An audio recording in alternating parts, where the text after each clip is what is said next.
Students, हम पढ़ रहे हैं एमए प्रीवियस सोशियोलॉजी का paper first, theoretical perspective in sociology.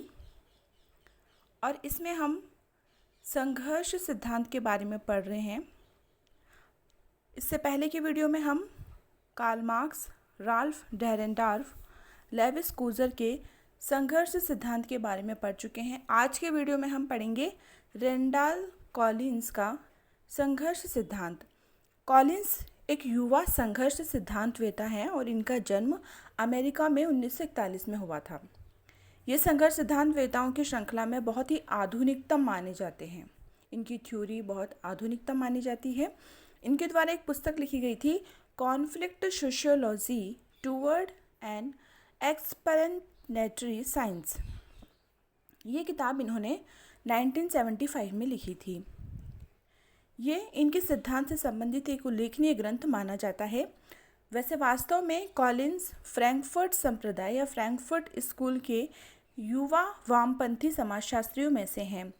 इनकी दृष्टि में समाजशास्त्र एक ऐसा हथियार है जिसके माध्यम से सामाजिक परिवर्तन लाया जा सकता है। कॉलिंस ये मानते थे कि समाजशास्त्र के माध्यम से हम समाज में परिवर्तन ला सकते हैं। इसलिए इनका जो संघर्ष का सिद्धांत है वो सामाजिक परिवर्तन का सिद्धांत भी कहा जाता है। कॉलिंस ने यह स्थापित करने का प्रयास किया कि समाजशास्त्र सामाजिक प्रघटनाओं का वैज्ञानिक विश्लेषण करने की क्षमता रखता है और इसी कारण उन्होंने राजनीतिक क्रियाओं को अपने सिद्धांत में कहीं भी घुसने नहीं दिया था। कॉलिंस का यह भी दृढ़ विचार था कि संघर्ष द्वारा हम सफलतापूर्वक समाजशास्त्रीय विश्लेषण भी कर सकते हैं। कॉलिंस ने हार्वर्ड विश्वविद्यालय से स्नातक परीक्षा उत्तीर्ण की थी। इन्होंने स्नातकोत्तर स्टैनफोर्ड विश्वविद्यालय से किया था और पीएचडी की उपाधि इन्होंने कैलिफोर्निया यूनिवर्सिटी से की थी। जब कॉलिंस केवल अनुसंधान सहायक थे तभी से उन्होंने अपना प्रकाशन प्रारंभ कर दिया था। मतलब वो किताबें लिखना शुरू कर दी थी। उन्होंने कई ग्रंथ लिखे और उन्होंने कई यूनिवर्सिटीज़ में सैन डिएगो, वर्जीनिया में अध्यापन कार्य कराया, यानी कि उन्होंने पढ़ाया। वो एक शिक्षक के रूप में भी कार्य कर चुके थे विभिन्न यूनिवर्सिटीज़ में। संप्रति कैलिफोर्निया विश्वविद्यालय में अध्यापन कार्य कर रहे हैं। कॉलिंस की बहुत बड़ी विशेषता ये है कि उन्होंने संघर्ष सिद्धांत के सभी महत्वपूर्ण तत्वों को, चाहे वो मार्क्स में हो, सीमेल या डेरेनडॉर्फ में हो या कोजर में, एकीकृत करके अपने संघर्ष सिद्धांत को प्रेषित किया है। कॉलिंस का समाज को देखने का अपना एक अलग ही नज़रिया है, एक अलग ही संदर्भ है, संदर्श है। होता यह है कि समाज में कई समूहों के बीच में प्रतियोगिता होती है। प्रत्येक व्यक्ति या समूह के पास अपने अपने शक्ति के स्रोत होते हैं। किसी व्यक्ति की जान पहचान, नातेदारी आदि इतने विस्तृत होते हैं कि उसका काम कहीं नहीं रुकता। सामान्य समीकरण ये हुआ है कि कुछ के पास स्रोत ज़्यादा हैं और कुछ के पास अपेक्षित रूप से बहुत कम हैं। जितने ज़्यादा और सुदृढ़ स्रोत उतनी ही अधिक शक्ति, विश्वसनीयता। जहाँ डेरेनडॉर्फ शक्ति और प्राधिकार को सामाजिक संबंधों का आधार बताते हैं, वहाँ पर कॉलिंस स्रोतों को शक्ति का मूल आधार मानते हैं। जब हम कॉलिंस के संघर्ष सिद्धांत की व्याख्या करते हैं तो अनिवार्य रूप से कहना होगा कि संघर्ष के कारण व्यक्ति और समूहों के स्रोत हैं और ये स्रोत अलग अलग प्रकार की शक्तियों को देते हैं। स्वयं कॉलिंस ने भी बहुत ही कृतज्ञतापूर्वक ये कहा था कि उनका बहुत बड़ा कर्ज मार्क्स का है। उनकी दृष्टि में कार्ल मार्क्स संघर्ष सिद्धांत के जनक थे। मार्क्स की तरह कॉलिंस वेबर का भी कर्ज स्वीकार करते हैं। वेबर का विश्लेषणात्मक दृष्टिकोण और उनका तुलनात्मक ऐतिहासिक उपागम कॉलिंस को भी गया था। इस उपागम को उन्होंने सफलतापूर्वक लागू किया है। वेबर की तरह ही कॉलिंस आदर्श लोग यूटोपिया की विचारधारा से सहमत नहीं हैं। कार्ल मार्क्स और मैक्स वेबर की तरह दुर्खिम ने भी कॉलिंस को बहुत अधिक प्रभावित किया था। यह एक रुचिकर बात है कि लगभग सभी संघर्ष सिद्धांतवेता दुर्खिम से प्रभावित थे और दुर्खिम अपने आप में प्रकार्यवादी समाजशास्त्र के जनक थे। इसलिए अर्वाचीन संघर्ष सिद्धांत के जो भी स्वरूप हम यूरोप और अमेरिका में देखते हैं या फिर हम एशिया महाद्वीप में देखते हैं, उन सब पर प्रत्यक्ष या परोक्ष रूप से हमें दुर्खिम के प्रकार्यवाद का प्रभाव आवश्यक रूप से दिखाई देता ही है। कॉलिंस कहीं भी और भूलकर भी प्रकार्यवाद की चर्चा नहीं करते हैं, लेकिन वे बराबर दुर्खिम के इस कथन को स्वीकार करते हैं कि समाज के सदस्य संवेगात्मक रूप से अन्य सदस्यों के साथ जुड़े हुए होते हैं। कॉलिंस का संघर्ष का जो सिद्धांत है उसके क्षेत्र में बहुत बड़ा और मौलिक योगदान ये है कि वे बड़ी सफाई और बारीकी से बताते हैं कि किस प्रकार संघर्ष का उपागम सामाजिक एकीकरण की प्राप्ति में सहायक होता है। जहाँ तक विभिन्न सिद्धांत वेताओं से कुछ सीखने की बात है, लेन देन की बात है, तो इसमें निश्चित रूप से हम ये कह सकते हैं कि कॉलिंस अद्वितीय हैं, उनके जैसा दूसरा कोई सिद्धांत वेता नहीं है। जब वे संघर्ष सिद्धांत को एक बड़े स्तर पर देखते हैं, जो उन पर दुर्खिम, मार्क्स और वेबर का अभूतपूर्व प्रभाव है। जब वे संघर्ष सिद्धांत को सूक्ष्म स्तर पर देखते हैं तो उन पर सूक्ष्म सिद्धांत वेताओं जैसे कि गॉफमैन, गारफिंगल और दूसरे सूक्ष्म स्तर के सिद्धांत वेताओं का प्रभाव हमें स्पष्ट रूप से दिखाई देता है। तो हम ये कह सकते हैं कि रेंडॉल्फ कॉलिंस के संघर्ष सिद्धांत के जो विचार हैं उस पर जो वृहद स्तर के समाजशास्त्री हैं जैसे दुर्खिम, मार्क्स और वेबर, और जो सूक्ष्म स्तर के समाजशास्त्री हैं जैसे कि गॉफमैन, गारफिंगल जैसे सभी सिद्धांत वेताओं का प्रभाव हमें स्पष्ट रूप से दिखाई देता है। कॉलिंस के सिद्धांत का जो मुख्य आधार है वह है स्रोत, रिसोर्स। ये स्रोत सामाजिक, आर्थिक और राजनीतिक हो सकते हैं। इन स्रोतों में विनिमय, एक्सचेंज होता यह है कि गैर बराबरी वाले समूहों में स्रोतों का विनिमय, एक्सचेंज ऑफ रिसोर्सेज होते हैं, और इस गैर बराबरी को दूर करने के लिए तनाव और संघर्ष होता है। आगे के भाग में हम यहाँ पे केवल कॉलिंस के संघर्ष सिद्धांत की जो प्रकृति है उसके बारे में ही देखते हैं। जब 1975 में रेंडॉल्फ कॉलिंस की पहली पुस्तक प्रकाशित हुई थी तब उन्होंने संघर्ष के मौलिक तत्वों को रखा है। वे बुनियादी रूप से 3 मान्यताओं को लेकर चलते हैं: धन को, संपत्ति को, शक्ति और प्रतिष्ठा। प्रत्येक समाज में लोग यह चाहते हैं कि इन वस्तुओं में से जितनी अधिक वस्तुएं उन्हें मिल सके लेने की कोशिश करनी चाहिए। ये भी होता है कि संपत्ति मिलने पर प्रतिष्ठा और शक्ति भी अपने आप मिल जाते हैं, या शक्ति मिलने पर, जैसा प्राय राजनीति में होता है, धन, दौलत, प्रतिष्ठा अपने आप ही मिल जाते हैं। इसलिए इन वस्तुओं को प्राप्त करके हर व्यक्ति ये चाहता है कि वो किसी का अधीनस्थ ना रहे और वह स्वयं आदेश देने वाला बन जाए। मतलब ये हुआ कि प्रत्येक समाज में लोगों के अपने हेतु होते हैं, स्वार्थ होते हैं और कुछ निजी लालसाएं होते हैं, उद्देश्य होते हैं। इन सब की पूर्ति धन, दौलत, शक्ति और प्रतिष्ठा के हथियाने से हो जाती है। जब व्यक्ति के पास धन दौलत होगा, शक्ति होगी, प्रतिष्ठा होगी तो वो किसी के अधीनस्थ रहेगा ही नहीं। ऐसा हर व्यक्ति चाहते हैं। जब समाज का प्रत्येक सदस्य धन, शक्ति और प्रतिष्ठा के लिए पूरी भागदौड़ करता है तो परिणाम स्वरूप सामाजिक संघर्ष होगा ही।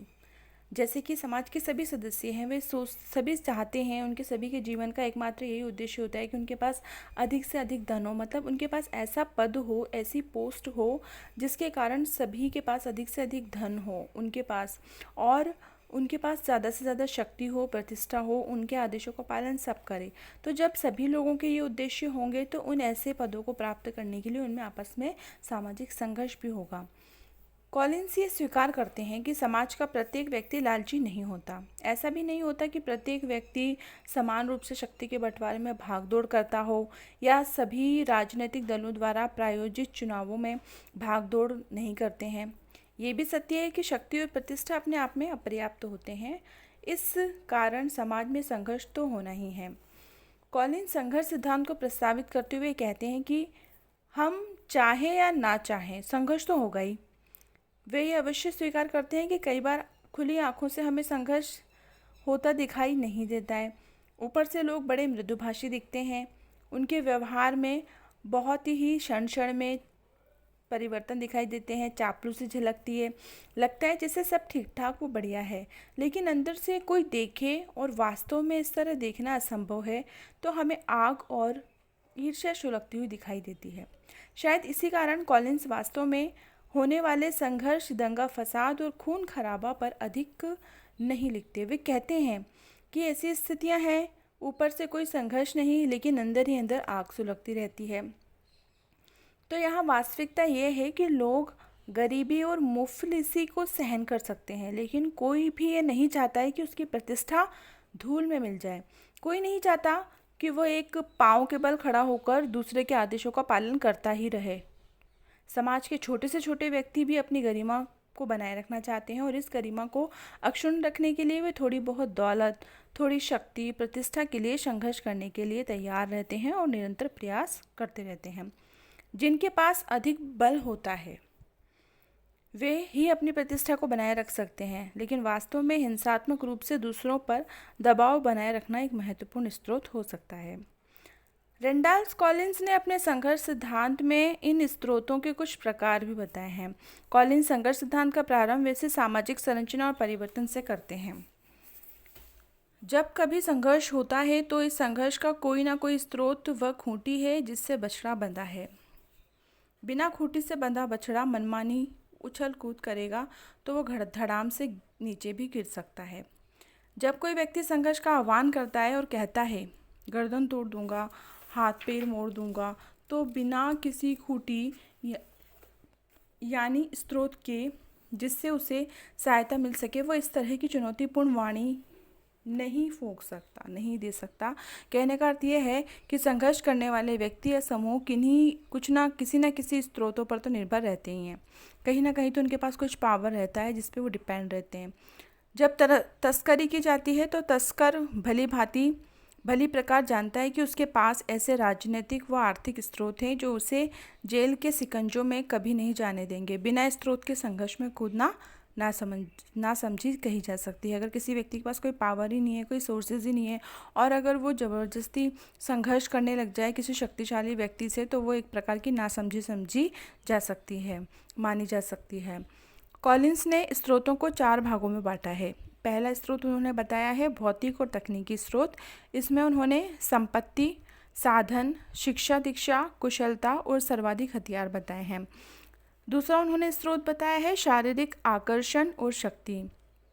कभी कभी पुरुष या स्त्री का शारीरिक व्यक्तित्व, रंग, रूप आदि भी सामाजिक संपर्कों में सहायक होते हैं। सुरीला कंठ होना, लंबी गर्दन होना, गोरा रंग, लंबा कद अपने आप में आकर्षक तत्व है। किसी भी संघर्ष की स्थिति में ये व्यक्तिगत गुण एक ताकतवर स्रोत का काम करते हैं। यह आम बात है कि दुनिया भर में सुंदर स्त्रियों को लेकर गली कूचों में ही नहीं बल्कि राष्ट्रों के बीच में भी संघर्ष हुए हैं। तो इस प्रकार से एक स्रोत बताया गया है शारीरिक आकर्षण और शक्ति। तीसरा स्रोत बताया है कॉलिंस ने संख्या और कौम की विशिष्टता। संघर्ष में एक ताकतवर स्रोत संघर्ष में भाग लेने वाली कौम की संख्या और उसका मिजाज महत्वपूर्ण होता है। सांप्रदायिक दंगों में प्राय ये देखा जाता है कि अमुक कौम बहुसंख्यक है या अल्पसंख्यक। फिर ये भी देखा जाता है कि इस या उस कौम में हिंसा करने या बहादुरी दिखाने का कोई ऐतिहासिक प्रमाण है या नहीं है। हमारे देश में कई कौमों या समुदायों को निर्भीक और जाबान समझा जाता है। ऐसे समूह इतिहास में अपना विशिष्ट स्थान रखते हैं, जैसे कि सिख है, गोरखा है, राजपूत समुदाय है और जाट समुदाय है। संस्कृति और परंपराओं में निहित स्रोत भी बताए गए हैं। चौथा स्रोत बताया है कॉलिंस ने कई बार संघर्ष में भागीदारी करने वाले समूहों और व्यक्तियों की सांस्कृतिक संपदा को भी स्रोत के रूप में लिया जाता है। वास्तव में ऐसी अवस्था में संस्कृति का प्रयोग साधन के रूप में किया जाता है और इसके माध्यम से लोगों में संवेगात्मक सुदृढ़ता लाई जाती है। राजस्थान के राजपूत इतिहास में चारण और माह का उपयोग परंपरागत सांस्कृतिक रूप में किया जाता था। चिता में कूद पड़ना यानी जोहर करना उसी तरह सांस्कृतिक सुदृढ़ता है। इस तरह की सुदृढ़ता शक्ति का एक स्रोत बन जाती है और लोगों को संघर्ष करने की प्रेरणा देती है। संघर्ष करने के लिए बहुत बड़ा आधार व्यक्ति या समूह के स्रोत होते हैं। यही कॉलिंस का ताकतवर तर्क है। भौतिक और तकनीक स्रोत बहुत न्यून होते हैं। इस समूह में लोग गरीबी की रेखा के नीचे पाए जाते हैं। कहाँ तो इनके पास आवास है और कहाँ 2 जून रोटी। त्रासदी और गरीबी का जीवन इन समूह के सदस्यों को ना तो कोई शारीरिक शक्ति प्रदान करता है और ना कोई आकर्षण या कोमलता। इस समूह के लोगों में उच्च लोगों के साथ सामाजिक संपर्क सीमित और बंधे बनाए जाते हैं।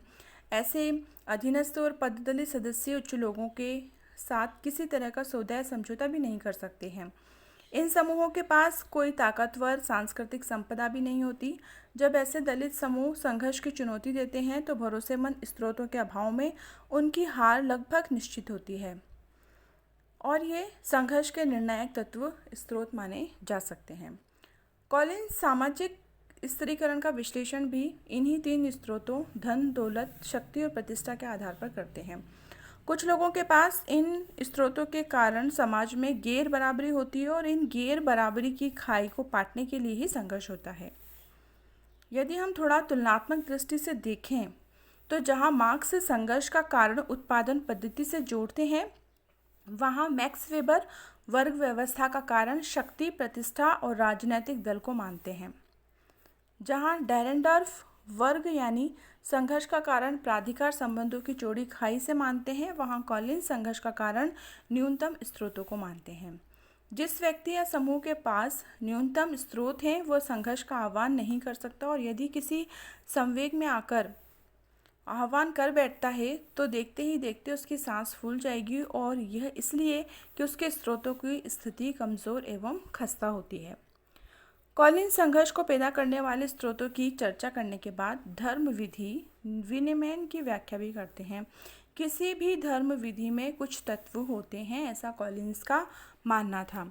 जैसे एक तत्व उन्होंने बताया है व्यक्तियों की भागीदारी, दूसरा है भागीदार व्यक्तियों में पारस्परिक चेतना की वे किस प्रसंग पर एकत्र हुए हैं, तीसरा भागीदारों में सामान्य संवेगात्मक रुझान, चौथा भागीदारी के प्रसंग से संबंधित कुछ प्रतीक जैसे हाव भाव, शब्दावली और विचार।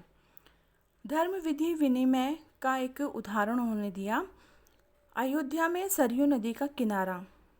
भागीदार कार सेवक इस धर्म विधि से प्रेरित थे कि 450 वर्ष पुरानी बाबरी मस्जिद तोड़ दी जाए। सभी इस संवेग से प्रेरित थे कि ये मस्जिद अमुक अल्पसंख्यक समुदाय की है। सभी के हाव भाव रामलला की प्रतिभा को समर्पित थे और कोई 4-5 घंटे में मस्जिद के तीनों गुंबद धराशायी कर दिए गए। ये संघर्ष धर्म विधि की भूमिका को निश्चित करते हैं। धर्म विधि वह सांस्कृतिक साधन है जो व्यक्तियों को एक ताकतवर भीड़ के रूप में संगठित होने की शक्ति देता है। कुछ धर्म विधियाँ एकदम स्थानीय होती हैं, लेकिन उनके माध्यम से विशाल समूह संगठित हो जाते हैं। तो इस प्रकार से कॉलिन्स ने धर्म विधि को भी अपने सिद्धांत के अंतर्गत स्पष्ट करने का प्रयास किया है। उन्होंने कहा कि धर्म विधि की भूमिका को किसी भी संघर्ष की स्थिति में महत्वपूर्ण माना जाना चाहिए और शायद इसी कारण टर्नर कॉलिन्स संघर्ष सिद्धांत को विनिमय संघर्ष सिद्धांत के नाम से परिभाषित करते। होता यह है कि जब कोई भीड़ संघर्ष पर उतारू होती है तो या किसी संघर्ष स्थिति को पैदा करने के लिए किसी भीड़ का आयोजन किया जाता है तो धर्म विधि और उसके प्रतीक प्लेकार्ड, नारे, पुतले जलाने, झंडा फहराने, उत्तेजक संगीत आदि लोगों को बहुत बड़ी शक्ति प्रदान करते हैं। लेकिन वास्तव में ऐसे अवसरों पर यानी संघर्ष में धर्म विधि की ही अंतःक्रिया होती है। इसीलिए संघर्ष का निर्णायक कारक धर्म विधि भी माना जा सकता है। कॉलिन्स के संघर्ष सिद्धांत के यदि मूल्यांकन किया जाए तो निश्चित रूप से कॉलिन्स ने विश्लेषणात्मक संघर्ष सिद्धांत के बुनियादी तत्वों को बड़ी सफाई से प्रस्तुत किया है। कॉलिन्स के सिद्धांत की बहुत बड़ी विशेषता ये भी है कि वे सूक्ष्म समाजशास्त्र माइक्रो सोशियोलॉजी और वृहद समाजशास्त्र मैक्रो सोशियोलॉजी दोनों में एकीकरण करते हैं। जहाँ एक और वे दुर्खिम, वेबर और डेरेंडॉर्फ को लेते हैं, वहीं वे गारफिंकल और गॉफमैन के उपागम को भी अपने सिद्धांत में स्थान देते हैं। ये सब होते हुए भी कॉलिन्स के संघर्ष सिद्धांत में यदि कुछ कमियां हैं, अभाव है या दरारें हैं तो ये सब वस्तुतः संघर्ष सिद्धांत के अभाव हैं। कॉलिन्स ने भी कोजर और डेरेंडॉर्फ की तरह शब्द आडंबर का अंबार खड़ा कर दिया है। जगह जगह वह अंतःक्रिया की चर्चा करते हैं, विचारों को बड़े यांत्रिक रूप में रखते हैं और जहाँ वे राज्य और शिक्षा की व्याख्या करते हैं तो यह संपूर्ण व्याख्या रूपरेखा मात्र बन जाती है। इसलिए कॉलिन्स का संघर्ष सिद्धांत अपनी कमजोरियों के होते हुए भी संघर्ष विचारधारा को क्षमता देता है। यही सब सैद्धांतिकरण के लिए आवश्यक होता है, ज़रूरी होता है। लेकिन इन अभावों के और इन कमियों के बाद भी हम ये कह सकते हैं कि रेंडाल्स कॉलिस का जो संघर्ष सिद्धांत है उसके समाजशास्त्र में एक विशेष उपयोगिता है।